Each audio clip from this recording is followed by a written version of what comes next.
નિરોગી જીવન માટે સ્વાસ્થ્યનું મહત્વનું વક્તૃત્વ લઈને આવી છે. હેલ્થ ઇઝ વેલ્થ અને પહેલું સુખ તે જાતે નડ્યા. આ સૂત્ર તો તમે બધાએ સાંભળ્યા જ હશે.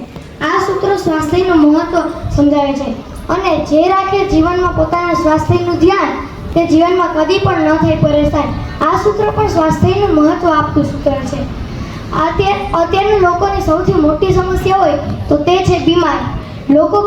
લોકોને ઘણી બીમારીઓએ ઘેરી લીધો છે અને નાની ઉંમરમાં પણ કોઈ પણ તકલીફ કે બીમારીનો ભોગ બને છે. એટલે જ તો આપણે આપણી પહેલાં તો અનિયમિત જીવનશૈલી સુધારવી પડશે. એનું મુખ્ય કારણ છે ધૂમપાન, ચિંતા અને આપણી અનિયમિત જીવનશૈલી.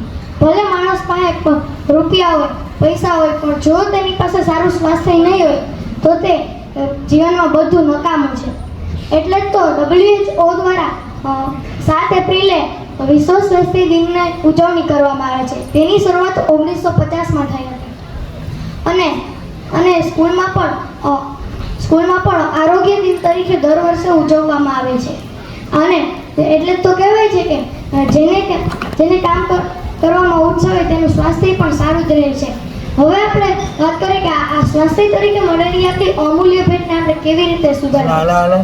આપણે પહેલાં તો આપણી અનિયમિત જીવનશૈલી સુધારવી પડશે. જમવું, ઉઠવું, સૂવું એ બધું નિયમિત કરવું પડશે અને યોગ પણ કરવા પડશે. કેમ કે કહેવાય છે કે યોગ ભગાડે રોગ. અને ઋષિમુનિઓએ પણ યોગનું મહત્વ સમજાવ્યું છે અને આપણે શાસ્ત્રોમાં પણ અષ્ટાંગ યોગનું મહત્વ સમજાવવામાં આવ્યું છે. છેલ્લે તો એટલું જ કંઈ, ભોજન કરે ધરતી પર અલથી પલથી માર, જબા જબા કર ખાઈએ વેદ ન ખોજે દ્વાર. प्रातःकाल फल रस लो, दोपहर लच्छी छाछ, सदा रात को दूध पी, होय रोग का नाश. अस्तु.